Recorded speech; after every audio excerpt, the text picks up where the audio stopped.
Genèse, chapitre 9. Dieu bénit Noé et ses fils, et il leur dit, « Soyez féconds, multipliez et remplissez la terre.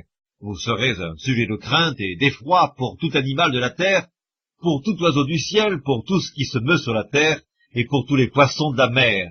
Ils sont livrés entre vos mains. Tout ce qui se meut et qui a vie vous servira de nourriture. Je vous donne tout cela comme l'herbe verte. Seulement vous ne mangerez point de chair avec son âme, avec son sang. Sachez-le aussi, je redemanderai le sang de vos âmes, je le redemanderai à tout animal, et je redemanderai l'âme de l'homme, à l'homme qui est son frère. Si quelqu'un verse le sang de l'homme, par l'homme son sang sera versé, car Dieu a fait l'homme à son image. Et vous, soyez féconds et multipliez, répandez-vous sur la terre, et multipliez sur elle. Dieu parla encore à Noé et à ses fils avec lui en disant, « Voici, j'établis mon alliance avec vous et avec votre postérité après vous, avec tous les êtres vivants qui sont avec vous, tant les oiseaux que le bétail et tous les animaux de la terre, soit avec tous ceux qui sont sortis de l'arche, soit avec tous les animaux de la terre.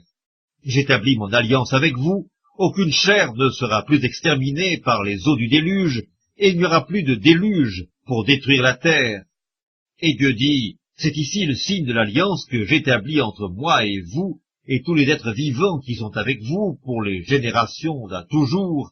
J'ai placé mon arc dans la nue, et il servira de signe d'alliance entre moi et la terre.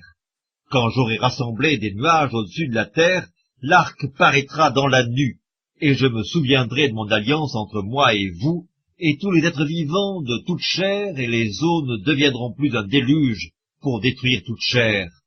L'arc sera dans la nue, et je le regarderai pour me souvenir de l'alliance perpétuelle entre Dieu et tous les êtres vivants, de toute chair qui est sur la terre. » Et Dieu dit à Noé, « Tel est le signe de l'alliance que j'établis entre moi et toute chair qui est sur la terre. » Les fils de Noé qui sortirent de l'arche étaient Sem, Cam et Japheth.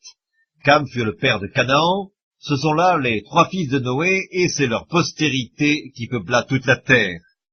Noé commença à cultiver la terre et planta de la vigne.